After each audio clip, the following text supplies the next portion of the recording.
नमस्कार, आप देख रहे हैं जी अवधि टीवी और आप हैं अखिलेश मिश्रा के साथ। इलेक्शन के माहौल, बिहार विधानसभा इलेक्शन 2020, जिसमें आज मैं हूं बेनीपट्टी विधानसभा 32। यहां का भी इलेक्शन 2020 और मैं डायरेक्ट उनसे आपको रूबरू कराऊं। नीरज झा जी, स्वागत है आपका जी अवधि टीवी में।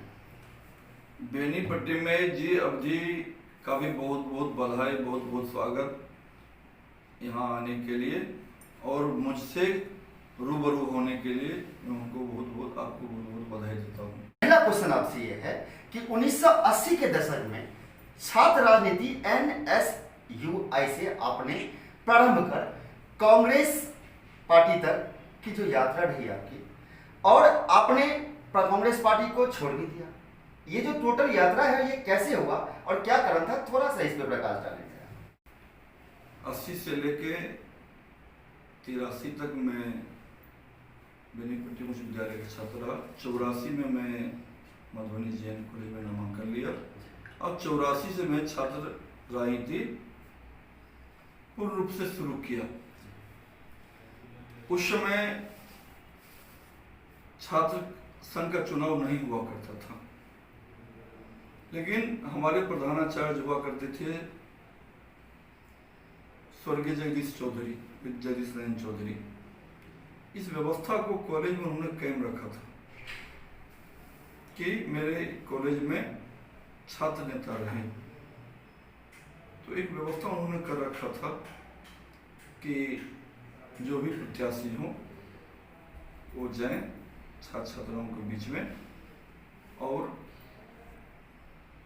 जिनके पक्ष में अधिक लोगों का साक्षात्कार रहेगा, अधिक लोगों का हस्ताक्षर रहेगा, वे हमारे कॉलेज के नेता होंगे। उस समय भी 84 में भी मुझे यह सौभाग्य मिला कि 90% छात्र छात्राओं ने मुझे अपना नेता चुना। मेरा NSUI का या छात्र राजनीति का शुरुआत यहीं शुरू हुआ। कुछ दिन के बाद में कांग्रेस के जो अभी MLC हैं प्रेमचंद मिश्रा, वो NSUI के प्रदेश अध्यक्ष बने। उन्होंने मुझे बुला करके मधुबनी जिला का NSUI का कमान संभाला। मैं 5 साल NSUI का जिला अध्यक्ष रहा, 4 साल यूथ कांग्रेस का जिला अध्यक्ष रहा, कांग्रेस पार्टी का जनरल सेक्रेटरी रहा जिला का। 2010 में जोगेश्वर बाबू के देहांत के बाद बेनीपट्टी कांग्रेस लीडरशिप के लिए खाली हो गया था। लोगों का यही कहना हो रहा था कि बेनीपट्टी में जोगेश्वर बाबू के बाद में नीरज झा उपयुक्त उम्मीदवार हैं। 10 में जब चुनाव का समय आया तो कांग्रेस के बड़े नेता को मैं शिकार बना। मेरा गुनाह सिर्फ यही था कि मेरे घर में कोई MLA MP नहीं हुए थे, और जिनको 2010 में पैरासूट से यहाँ ला करके टिकट दिया गया, उनका एक बैकग्राउंड था, उनके पिताजी यहाँ MLA कभी हुआ करते थे। मैं इस वंशवाद के खिलाफ हूँ।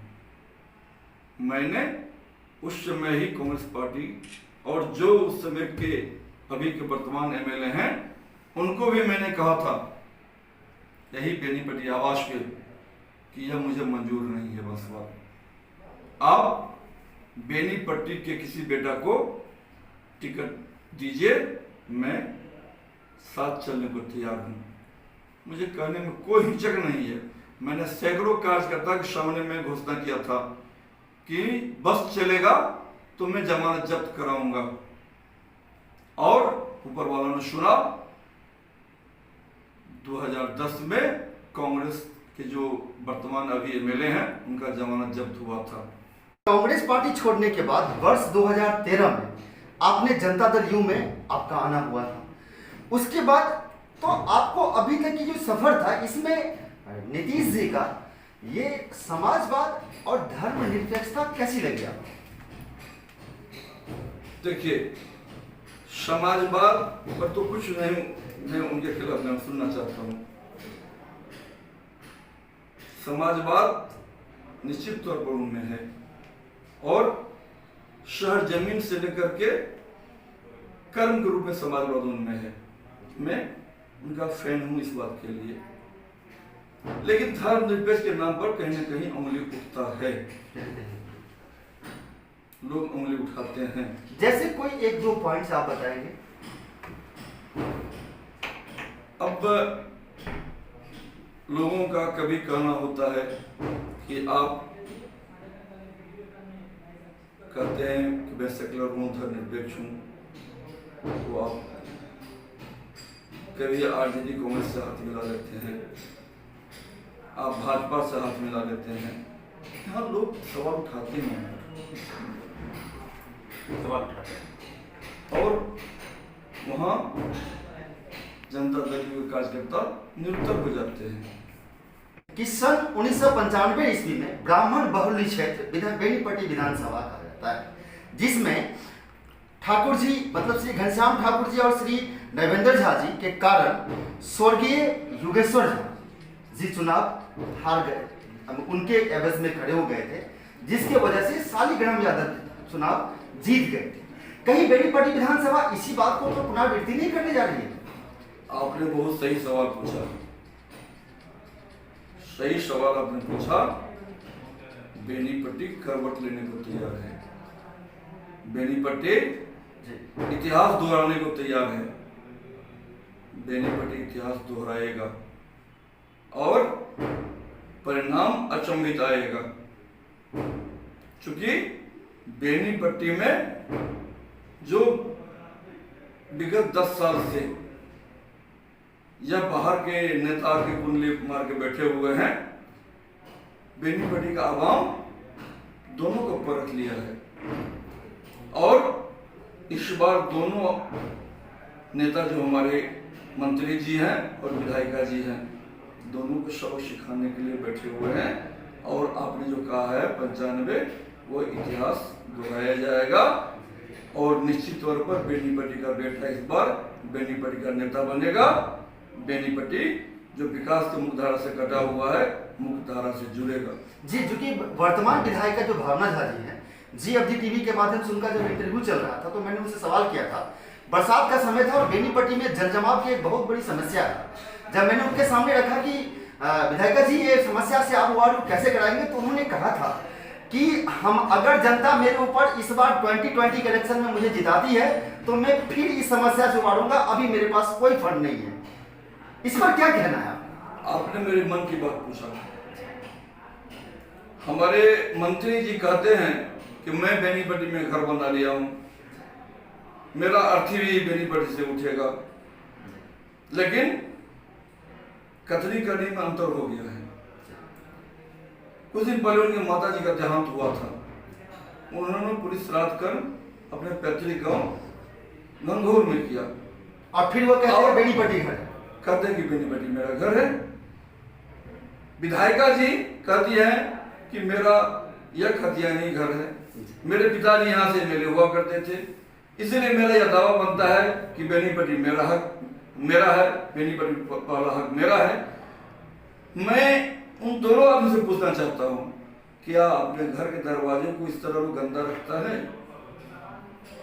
बेनीपट्टी में थोड़ा बरसात हो जाए, बेनीपट्टी जल जमाव से लोग त्रस्त हो जाते हैं, पूरे पानी पानी हो जाता है।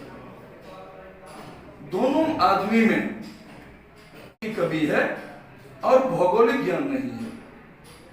यदि इच्छा शक्ति होता तो निश्चित तौर पर नाला बनता। नाला, क्योंकि मैं यहाँ का रहने वाला हूँ तो मैं जानता हूँ उसका भौगोलिक दृष्टिकोण क्या हो सकता है। सरसव धार से लेकर के आप किसी फॉर्म के बगल में एक नाला है जो कटैया धार में मिलता है। यहाँ तक यदि नाला बना दिया जाए तो बेनीपट्टी का जल जमाव परमानेंट समाधान हो जाएगा। विकास के धारा से, मुख्य धारा से कटा हुआ है और उसका जो रीजन है उन्होंने बताया कि यहाँ के जो नेता हैं वो कहीं ना कहीं बाहर से आते हैं और पायलट कैंडिडेट होते हैं यहाँ के लिए, उनको भौगोलिक ज्ञान नहीं होता कि कौन से नाला को कहाँ ले जाना है, किस रास्ते से ले जाना है और कहाँ से जल जमाव। तो नीरज जी, आप जिला पार्षद चुनाव भी जीते हैं, जिला पार्षद भी रहे हुए हैं। ऐसे कौन कौन काम आपने क्षेत्र में किया है, थोड़ा सा इस पर प्रकाश डालेंगे। बिल्कुल, आपका पूछना वाजिब है और आपके माध्यम से लोगों को संतुष्ट करना भी मेरा फर्ज बनता है। जब मैं जिला परिषद का सदस्य बना था उस समय सरकार के पास में स्रोत कम हुआ करता था, लेकिन फिर भी जितना स्रोत हुआ करता था उस स्रोत में कुछ मैंने अमिट छाप छोड़ा है जो जब तक मैं रहूँगा मेरे जिंदगी का एक अंग बना रहेगा। मैंने जरेल मध्य विद्यालय को उच्च विद्यालय में परिणत करवाने का काम किया। मैंने गंगुली मध्य विद्यालय को उच्च विद्यालय में परिणत काम करवाया। मैं बनकड्डा से लेकर के बलिया तक प्रधानमंत्री सड़क योजना बनवाया। यह सब मिलना पड़ेगा, लेकिन कष्ट तब होता है, हमने तो वहां तक काम करवाया लेकिन हमारे मंत्री या विधायक जी ने उसमें शिक्षक नहीं अवेलेबल करा पाए, स्थापित करवा पाए, नहीं करवा पाए। कष्ट वहां होता है, दुख वहां होता है। लोहा की जनसभा में जब मुख्यमंत्री जी सीधा आपसे वादा किए थे कि आने वाले चुनाव में यहाँ से हम आपको टिकट देंगे, फिर ऐसा क्या हुआ जो पार्टी वादा नहीं निभा पाई? नहीं, उन्होंने यह वादा नहीं किया था कि मैं टिकट दूंगा। उन्होंने यह कहा था कि आप यह सीट जिताने का मुझे वादा किया, हम गारंटी दीजिए कि यह सीट हमने दिया महागठबंधन उम्मीदवार को। हमने कहा कि आप हमारे नेता हैं, आपके आदेश का पालन करना हमारा फर्ज है। मैं आम जिंदगी में भी और राजनीति में झूठ का सहारा नहीं लेता हूँ। मुख्यमंत्री जी ने कभी नहीं कहा था कि अगली बार मैं आपको चुनाव लड़ाऊंगा। हाँ, चुनाव के बाद जब मैं मिलने उनसे गया था तो उन्होंने जो व्यक्तिगत कुछ बातें हुई तो उन्होंने उनसे कहा था कि मैं इसलिए नहीं आया हूँ कि मुझे कहीं कोई बोर्ड निगम में कहीं कोई सदस्य बनाया जाए। बहुत ऐसे कार्यकर्ता हैं जिनको आप बनाइए। मैं समय आएगा तो आपसे आशीर्वाद मांगूंगा कि बेनीपट्टी का प्रतिनिधित्व करने का मुझे मौका दीजिए। मैं बेनीपट्टी जनता से आशीर्वाद लेकर के आपके पास आऊंगा, चुनाव जीत के मैं आऊंगा। बेनीपट्टी, इनका हर वर्ड में ये कहना होता है कि बेनीपट्टी का बेटा ही बेनीपट्टी का नेता होगा, क्योंकि उसे भौगोलिक ज्ञान होनी चाहिए। यथार्थ बात भी यही है कि भौगोलिक ज्ञान होनी चाहिए। तो मैं चाहूंगा कि लास्ट क्वेश्चन ये है कि जी अवधि टीवी के माध्यम से आप अपने क्षेत्रवासी को क्या संदेश देना चाहेंगे? सबसे पहले मैं अपने क्षेत्रवासियों को दो चीज के लिए धन्यवाद देना चाहता हूं कि मुझे कोई निर्दलीय कहता है तो खराब लगता है। कोई पार्टी नहीं बचा हुआ है, चाहे कांग्रेस हो, चाहे भाजपा हो, चाहे सीपीआई हो, चाहे जदयू हो, जिनका कार्यकर्ता मुझे मदद नहीं कर रहे हैं, मुझे सहयोग नहीं। जो मेरे पास पहुंचा, चाहे किसी पार्टी का, किसी मजहब का हो, मैंने सबों को अपना समझा। जो बन सका दुख में खड़ा होने का मैंने काम किया। आज इसी का परिणाम है कि लोग मुझे पार्टी से ऊपर उठ करके, जात से ऊपर उठ करके मेरे ऊपर विश्वास कर रहे हैं। और आपके माध्यम से मैं मिथिलावादी पार्टी और एमएससी को भी बहुत बहुत बधाई देता हूँ, धन्यवाद देता हूँ, जो आगे बढ़ के उन्होंने कहा था कि यदि आप चुनाव लड़ेंगे, चाहे आप जदयू से लड़ें या बगैर जदयू का चुनाव लड़ें, तो एमएसयू मिथिलावादी पार्टी आपके साथ रहेगा। इसलिए कि आपका जो सोच है, आपका जो विजन है, बेनीपट्टी का विकास, मधुबनी का विकास, मिथिलांचल का विकास, यही मेरा भी है। तो यह मेल खाता है, बगैर कोई शर्त का आपको मैं समर्थन देने को तैयार रहूंगा। विधायक होगा बेनीपट्टी का बेटा, बेनीपट्टी का एमएलए होगा। कैमरामैन रजनीश वर्मा के साथ रिपोर्टर अखिलेश मिश्रा।